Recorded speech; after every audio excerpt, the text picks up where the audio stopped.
그렇게만 되면 좋겠지만 불안함도 같이 상존하잖아요. 그렇죠. 일단은 지금 현재 미국 주식이 비싸다는 말씀을 좀 드리고 넘어가 보겠습니다. 네. 지금 이제 PER로 봤을 때 지난 40년간 세 번째로 비싼 상황입니다. S&P 500 미국 지수가요. 지수. 네. 비쌉니다. 뭐 당장 떨어진다는 말씀을 드리는 건 아니에요. 비싼 건 사실입니다. 그리고 언제 폭락할 건지는 아무도 모른다. 이제부터는 또 진짜 고수의 영역이 된 겁니다. 미국 주식도. 근데 개인 투자자들이 지금 너도나도 엔비디아 사고 테슬라 사고 뭐 아이온큐 같은 거 사고 막 이러면서 막 넘어가고 있는 그 열풍이 지금 계속 세지고 있는데 언제 이 열기가 꺼져도 놀랍지 않은 놀랍지 상황까지. 않은 맞습니다. 그리고 M2 광의 통화량 관점에서는 역사상 두 번째로 비싼 지금 상황이고요. 버핏 지표라고 하죠. 미국의 GDP 대비해서 S&P 500 지수 여기서는 이제 윌샤이어 5000 지수를 썼는데 전체 기업들의 시가총액 비율을 계산해 봤을 때 100%가 넘어가면은 이제 과열 국면으로 보는 게 버핏 지표입니다. 워렌 버핏이 스스로 자기 이름을 따가지고 만든 거기 때문에 유명하죠. 네. 근데 지금 이제 2000년 테크 버블과 2008년 그 뉴욕발 금융위기 때에 비해서 절대 낮지 않은 수준입니다. 뉴욕발 금융위기 때보다는 훨씬 높고 2000년 테크 버블 수준까지 올라가 있는 상황이라고 진짜 보시면 그렇네요. 됩니다. 이렇게 보니까. 네. 그래서 한 국가가 발생시키는 부가가치가 GDP 아닙니까? 1년 동안 발생시키는 그 GDP 대비해서 스탁 마켓이 얼마나 지금 과열되어 있는지를 보고 우리가 지금 좀 확실히 비싸긴 하구나라는 걸 한번 판단해 보시는 게 좋을 것 같고. 아까 하워드 막스 얘기하셨으니까 최근에 이런 버블에 대한 경고를 하셨던 글이 회자됐던 적이 있었던 것 같은데요. 네, 맞습니다. 투자자 메모를 이제 보내셨는데 거기에서 상전벽해라는 말을 쓰셨죠. Sea change. 그러니까 지난 자기는 60년대부터 투자를 해왔는데 그때는 기준금리가 올라가는 상황이었대요. 근데 지금 시장에서 이렇게 의견을 내고 그 다음에 사람들의 돈을 운용해주는 펀드 매니저들은 대부분 그 시기를 겪어보지 못한 사람들이다. 빨라봤자 80년대에 시작한 사람들 아니냐. 그럼 80년대부터 그 2020년까지 계속 기준금리가 떨어지고 양적 완화 기조가 유지되는 그 트렌드에서만 커리어를 쌓았기 때문에 지금 상전벽해에 대한 어떤 솔루션 아니면 전망을 내놓을 수 없을 거다라고 하는 겁니다. 그 지금은 정말 그 고수들이 돈을 버는 시장이 다시 왔고 아무나 돈 벌 수 없는 시장이 왔고 이 고금리가 고착화되고 잘못하면 스태그플레이션까지 갈 수 있는 상황까지 갈 수도 있는데 이런 상황에서는 주식 투자보다는 채권 투자가 더 좋을 거다라는 얘기를 하는 분입니다. 그냥 스스로 채권을 발행해라라고까지 얘기를 해요. 버로워 말고 렌더가 되라. 왜냐하면 렌더 입장에서 더 많은 금리를 요구할 수 있는 상황이 계속해서 앞으로도 펼쳐질 거니까. 빌리는 사람이 아니라 빌려주는 사람이 되라. 그쵸. 오히려 돈을. 네. 굉장히 안정적으로 그렇게 수익을 높게 올릴 수 있을 거다라는 얘기를 하는데 네. 이제 제가 앞서 말씀드렸듯이 누가 저한테 비트코인 가격은 왜 올라요? 라고 물어보면 저는 신용화폐가 계속해서 양이 늘어나기 때문에 라고 말씀드리라고 했죠. 네. 그래서 그 기자님께서 말씀하신 대로 불안하다. 다들 그렇게 생각하실 거예요. 예. 뭐 비트코인이 정말 예금 저축 상품처럼 돼서 60%씩 매년 올라주면 얼마나 좋을까. 하지만 불안한 게 사실이죠. 근데 이거를 사람들이 되게 간과합니다. 이게 상당히 많은 문제를 일으키고 있고 정말 사회의 병폐 같은 역할을 지금 하고 있는데 많은 분들이 이런 거를 되게 간과하고 뭐 괜찮은 거 아니야? 어차피 경제가 성장하려면 어느 정도 돈의 양이 늘어나야 하고 그래야 돈이 다른 모든 사람들에게 이렇게 찾아 들어가지 않나라고 생각하시는데 그거는 아주 되게 원론적인 좋은 상황에서 그렇게 됐을 때의 얘기고 지금 그 단계는 이미 굉장히 많이 건너뛰었고요. 사실 돈이 왜 어떻게 이렇게 많이 풀리는지를 아무도 설명할 수 있는 사람이 없습니다. 보시면은 미국이 지금 공공부채에 대한 이자만 하루에 30억 달러를 내고 있는데 이 그래프를 보시면 2004년부터 2021년까지는 그래도 천천히 오르다가 이 코로나 이후 그렇죠. 2020년, 21년 그때 이후로 뭔가 이제 좀 어떤 펀더멘탈이 변한 게 보이죠. 뭐든지 갑자기 가격이 올라가거나 갑자기 양이 늘어나거나 그래프가 아무튼 이렇게 J 커브를 그리고 하키스틱처럼 올라가면요. 그거는 이제 지수 함수의 법칙이 작용을 하는 겁니다. 멈출 수 없는 어떤 힘이 작용을 하고 있다고 봐야 돼요. 지수함수의 법칙이 작용을 하는 거는 계속해서 앞으로 이렇게 가능성이 큽니다. 멈출 수가 없다는 거죠. 지금 이제 미국이 그래서 어쨌든 트럼프 행정부가 들어오고 나서 일론 머스크가 그 정부 효율부의 수장이 되고 미국 정부의 지출을 이제 삭감을 하고 이제 뭐 다이어트에 들어간다 말하자면 정부 조직이 너무 비대하고 공공 지출이 너무 많으니까 작은 정부 좀 더 효율적으로 운영되는 정부를 만들겠다 하면서 여러 가지를 하고 있잖아요. 맞아요. 근데 이런 게 아주 이제 좋은 현상이라고 저는 생각하는데 쉽지 않을 거라는 게 또 제 의견입니다. 그동안 너무 몇십 년 동안 고착화되어 온 이런 신용화폐 양의 증가에 따른 비효율적인 정부 그 조직이 한 번에 이렇게 타파되겠느냐라는 의심이 저는 있고요. 일단은 신용화폐는 은행에서 승수 효과에 따라서 대중에게 풀리는 돈을 말하는 겁니다. 이 대중이 우리가 일반인으로서 은행에 가서 돈을 100달러를 저금을 하면 은행은 그거에 곱하기 10만큼의 자금을 대출로 내보낼 수가 있어요. 통화 승수라고 하는데 그래서 이제 지급준비율이라는 게 우리가 있지 않습니까? 맞아요. 지급준비율을 한 10%, 뭐 낮게는 8% 이렇게까지 유지를 해야 됩니다. 이 신용화폐라고 하는 건 뭐냐면 국가가 화폐 발행을 독점하고 네. 국가가 화폐 발행을 독점한 상황에서 계속해서 돈의 양이 늘어나는 그래서 현대통화 이론이라는 것도 돈의 양을 늘려야 사람들이 소비를 더 많이 하고 그 진작된 소비가 경제 성장으로 이어진다라고 하는 이제 시퀀스로 가거든요. 결국 돈을 풀어서 해결하려고 한다는 거예요. 그렇죠. 돈을 풀어서 풀어서. 소비를 진작시키려고 하는 거예요. 근데 2000년 같이 이제 코로나 같은 사태가 발생했을 때는 어쩔 수 없다고 저도 생각해요. 그거는 정말 전무후무한 일이었으니까. 근데 문제는 그 이후죠. 코로나 사태도 잠잠해지고 이제 미국 정부가 또는 전 세계에 있는 모든 글로벌 정부가 더 이상 그렇게 지원금을 남발할 필요가 없을 때도 어떤 포스에 의해서 힘에 의해서 거의 대부분 이제 정치인들의 인기 영합주의적인 정책 때문이겠죠. 그 니즈, 표를 받고 싶은 그 니즈 때문인데 계속해서 돈이 풀리는 양이 늘어나는 거예요. 지원금을 끊어도 될 때 못 끊고 코로나 때문에 신설한 조직이 생겼어요. 코로나에 대응하기 위해서. 근데 이것도 안 없애고 이렇게 계속 가는 겁니다. 다 표밭이니까. 그게 결국 이 신용화폐라고 하는 거. 그러니까 돈이 더 이상 어떤 담보물이 필요 없이 그냥 미국이라는 국가에 또는 국가가 발행한 채권을 담보로 무한히 팽창할 수 있게 된 건데 그 돈의 양이 너무 많이 늘어나게 되는 거죠. 정치인들은 표를 받기 위해서 그리고 그 주변에 기생해 있는 여러 관료 조직들과 이런 정부 조직들은 자신의 이 밥그릇을 유지하기 위해서 그냥 묵과하고 용인하면서 돈이 계속 늘어나게 되는 겁니다. 이미 걷잡을 수 없이 늘어났는데 지금도 계속 걷잡을 수 없이 늘어나고 있어요. 그렇죠. 그리고 근데 중요한 거는 2008년에 리먼 브러더스라는 회사가 망하면서 뉴욕발 금융위기가 발생하고 사람들이 그때 많이 깨달았어요. 아, 이거 월가에 은행들이 정말 뭐를 해주다가 심각하구나. 그냥 베일아웃을 해줬잖아요, 이 은행들을. 그렇죠. 그때 2008년 금융위기 때 감옥에 간 대형 금융사 임원이 딱 한 명밖에 없습니다. 그리고 6개월 만에 석방됐거든요. 근데 이 정부가 대규모 자금 지원을 해서 은행들을 다 구제금융해줬는데 이 은행들은 그 돈으로 보너스 잔치 벌이고 그게 결국 월가를 점령하라 시위로 번진 거예요. 이때가 저는 되게 기점이었다고 보는데 우리 모두 이제 심각성을 알게 된 거죠. 그때 사토시 나카모토라고 하는 사람이 단체인지 개인인지 모르겠지만 이런 거를 만들어야 되겠다 생각을 한 거예요. 정부 그리고 중앙은행 그리고 시중에 있는 많은 그런 스마트머니라고 하죠. 기득권 카르텔, 은행 카르텔들의 영향권에서 자유로운 어떤 P2P 디지털 캐시를 만들어야겠다라고 생각을 해서 만든 게 비트코인인데 비트코인이 그래서 그때 당시만 하더라도 그냥 뭐 인터넷상에서 사람들끼리 주고받을 수 있는 돈 정도로 인식이 됐어요. 도토리. 그쵸. 도토리. 싸이월드? 싸이월드 도토리 같은 거.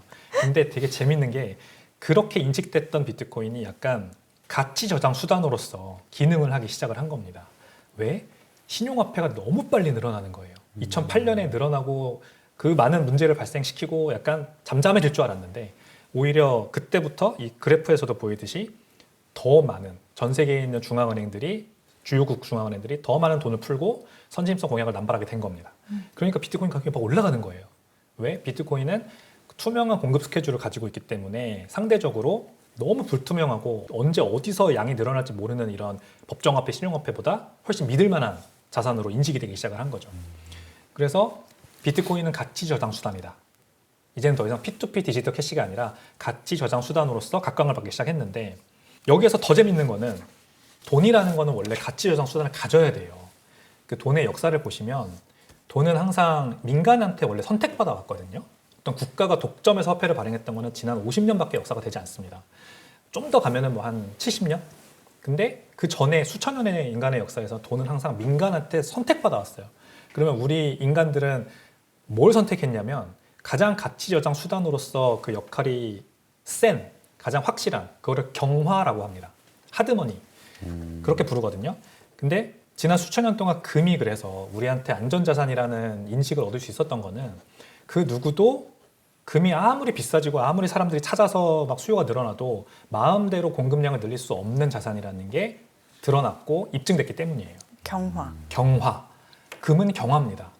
그리고 금보다 상대적으로 약한 것들은 이제 연화라고 합니다. 은 같은 거, 은, 구리, 텅스텐, 뭐 팔라듐 이런 것들도 다 희귀한 귀금속이지만 금보다는 훨씬 채굴해서 그 생산량을 늘리기 쉬워요. 그러니까 수요가 늘어나면 마음대로 생산량을 늘릴 수 있기 때문에 돈이 못 되는 겁니다. 그런 것들은. 그렇죠. 그게 금의 역할이었는데 이제 우리는 인터넷 세상에 살고 있잖아요. 디지털 세상에. 디지털 세상에 금보다 더 투명하게 이 공급량이 하드캡이 딱 막혀 있고 그 다음에 마음대로 인위적으로 공급량을 늘릴 수 없는 어떤 재화가 만들어진 겁니다. 그게 바로 비트코인이에요. 그러니까 우리가 만약에 앞으로도 계속해서 전 세계 주요국, 뭐 미국, 유럽, 중국 무역 전쟁을 벌이던 아니면은 뭘 하든 그들이 계속해서 돈을 풀고 그 다음에 그 푼 돈으로 뭔가 문제를 해결하려고 한다. 그 기조가 유지된다고 믿는다면 상대적으로 비트코인 가격은 계속해서 가격이 올라갈 거라고 보는 게 저는 아주 합리적이라고 보는 겁니다. 금도 지난 수천 동안 얼마나 많이 가치가 올랐습니까? 최근 들어서 또 가격이 매일 신고점을 형성하면서 올라가고 있잖아요. 불확실성이 크니까. 그래서 불확실성은 사람들이 싫어하고 항상 확실한 미래를 가지고 싶어하고 대비하고 싶어하고 그 관점에서 비트코인을 보는 사람들이 앞으로 저는 늘어날 거라고 봐요. 단순히 그냥 단기간 가격이 오르면은 팔고 내리면은 뭐 다시 관심 가지고 사고 이러는 단기 투자 자산으로 그치는 게 아니라 이 비트코인을 저처럼 경화로 받아들이고 계속해서 내 여기 자산을 여기다 예금해야 되는 예금저축 통장으로서 받아들이고 꾸준하게 개수를 늘려나가는 투자자들이 저는 늘어날 거라고 봅니다. 그래서 비트코인은 앞으로도 가격이 오른다. 그러면은 지금이라도 사는 게 당연히 그럼 최근 금값이 많이 올랐잖아요. 그렇죠. 근데 그것도 뉴스를 잘 보면 선물과 현물의 가격 차이로 인해서 투기 세력이 들어가서 금값을 폭등시켰다. 그러면 금은 경화로서 안전 자산인데 그 시세 변동은 누군가의 손을 타지 않는가라는 문제점이 있는데 비트코인은 그거와 비하면 마찬가지로 경화지만 비트코인은 더 많이 손을 타지 않나. 그래서 위험하지 않나라는 생각이 들거든요. 참 좋은 질문 해주셨는데 많은 분들이 이제 비트코인이 만져지는 게 없으니까 이 가격을 매니플레이트하기 되게 쉬울 거라고 생각을 하세요. 근데 비트코인이 금보다 훨씬 매니플레이트하기가 어렵습니다. 왜냐하면 금은 전 세계에 얼마나 부존량이 있는지 아무도 몰라요.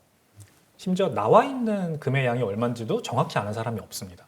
그 월드 골드 카운슬이라고 하는 데서 추산을 할 뿐인데 어쨌든 그래서 금 가격은 그럼 어떻게 매겨지느냐? 이 런던에 있는 금 거래소에서 거래되는 금이 곧 금 가격이 됩니다. 온즈당 몇 달러 이렇게 가격이 매겨지거든요. 근데 그 런던 금거래소에서 실제로 거래되는 현물금은 그 거래량의 10%도 안 돼요. 대부분이 다 페이퍼 골드라고 합니다. 그냥 이런 금이 여기 있으니까 이 증서를 가지고 거래를 하자라고 거래를 하고 있어요. 실제 그 금이 존재하는지 아무도 모르는 상태예요. 그래서 페이퍼 골드 문제라는 게 있습니다. 페이퍼 골드 자체가 금 가격을 이끌어간다. 이렇게 된 지가 꽤 됐어요, 금이. 그러니까 이제 기자님 말씀하신 게 말이 되죠. 합당하게 말이 되는데 비트코인은 사실 페이퍼 비트코인 문제가 없습니다, 지금 현재. 현물 자체가 그냥 너무 쉽게 거래되기 때문에 굳이 페이퍼 비트코인을 만들 이유가 없는 겁니다. 그리고 비트코인이 지금 원장이라고 하죠. 블록체인 원장에 다 투명하게 거래내역이 공개되고 그게 다 24시간 공개돼 있지 않습니까?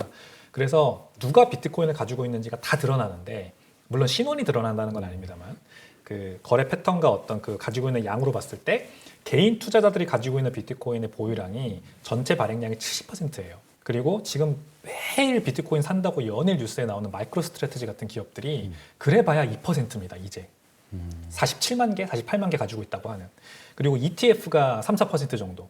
미국 현물 ETF가 100만 개를 가지고 있잖아요. 근데 그거 다 해봐야 3, 4%. 그러니까 비트코인의 전체 2,100만 개 발행량 중에서 상당한 이미 물량이 개인들에게 귀속된 상태로 시작을 했다는 게 중요한 거죠. 아, 그럼 우리가 보통 고래라고 표현하는 그 양이 그렇게 많진 않다는 거네요, 그러면? 그렇죠. 결국에는 비트코인은 개인들이 아직도 상당히 많은 물량을 가지고 있는 자산이다. 그러면은 이거를 우리가 페이퍼 골드를 만들어서 가격을 매니플레이트 하기는 굉장히 어렵고 게다가 비트코인이라고 하는 게 가치가 어디서 오나를 생각을 해봐야 되는데 비트코인은 계속해서 우리가 이 정부나 아니면 이제 중앙은행이 발행하는 화폐가 더 이상 이 가치를 지켜주지 못한다라고 하는 불신에서 가격이 오르는 거예요. 근데 거기다 플러스 이제 금이 없는 속성이 있죠. 디지털이라고 하는 혁신이 거기에 들어가는 겁니다.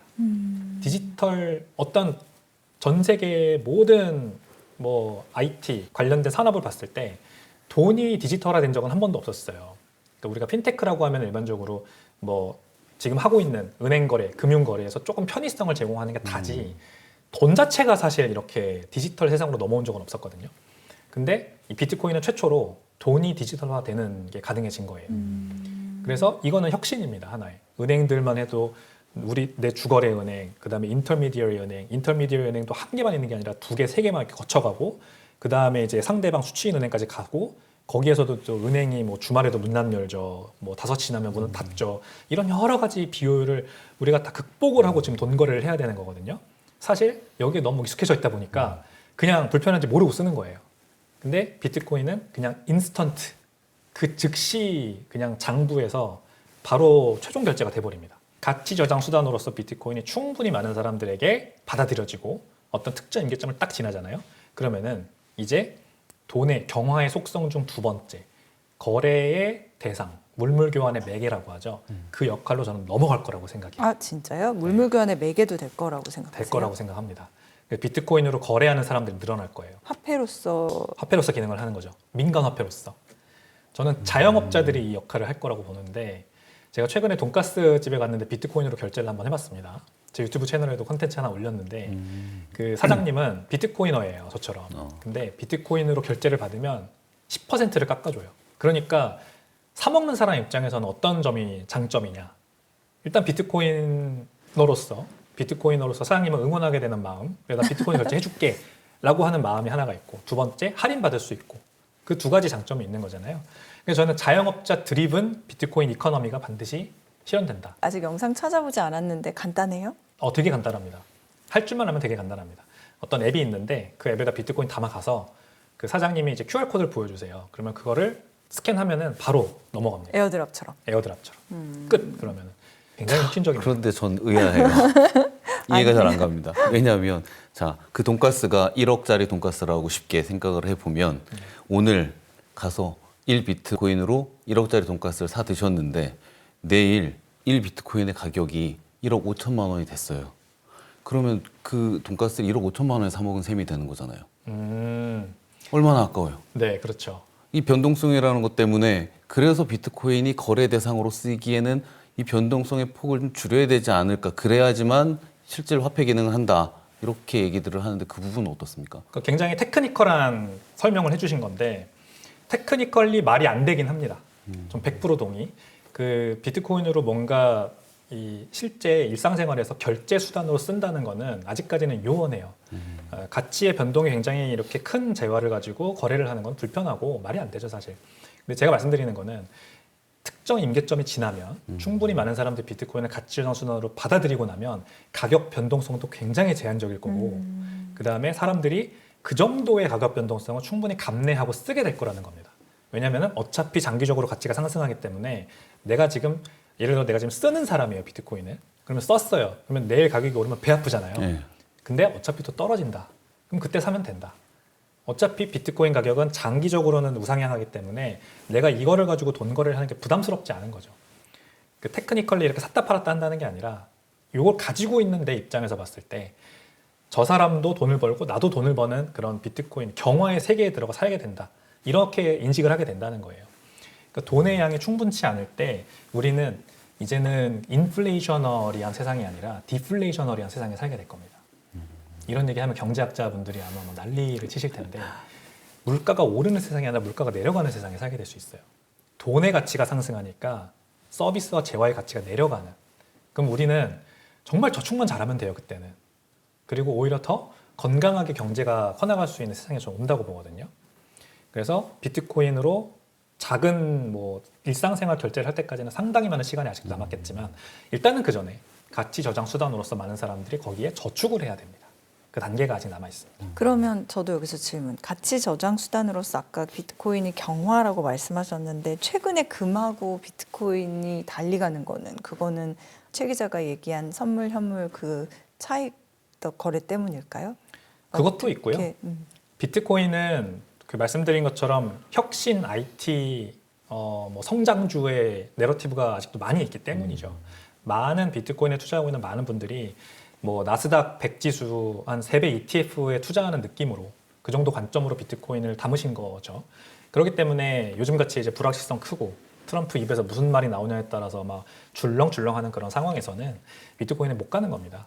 근데 이제 한켠에서는 비트코인을 장기적으로 보고 안전자산으로 투자하는 분들도 있는, 지금은 굉장히 혼재되어 있는 상황이기 때문에 그렇습니다. 비트코인 가격을 로그 함수로 그려보면 이런 모양이 됩니다. 비트코인 가격을 달러 텀으로 그렸을 때는 크게 올랐다가 한번 크게 꺾이고 그 다음에 최근에 다시 올라가 그런 형태가 될 건데, 그러니까 비트코인 가격이 어떤 트렌드를 따라서 올라가고 있다는 걸 알 수가 있습니다. 비트코인을 어떻게 설명하면 제일 좋을까 고민을 했을 때 수학 공식이다라고 저는 표현을 많이 하는데, 클래식한 음악을 들으시면은 거기에도 다 수학의 원리가 숨어 있습니다. 비트코인도 그런 어떤 이 하모니가 굉장히 잘 구성되어 있는 여러 가지 기술들이 있어요. 반감기는 4년에 한 번씩, 그 중간에 난이도 조절 메커니즘, 그 다음에 비트코인 채굴자들이 무어의 법칙에 또 영향을 받아요. 그래서 사실 반감기가 있는 거예요.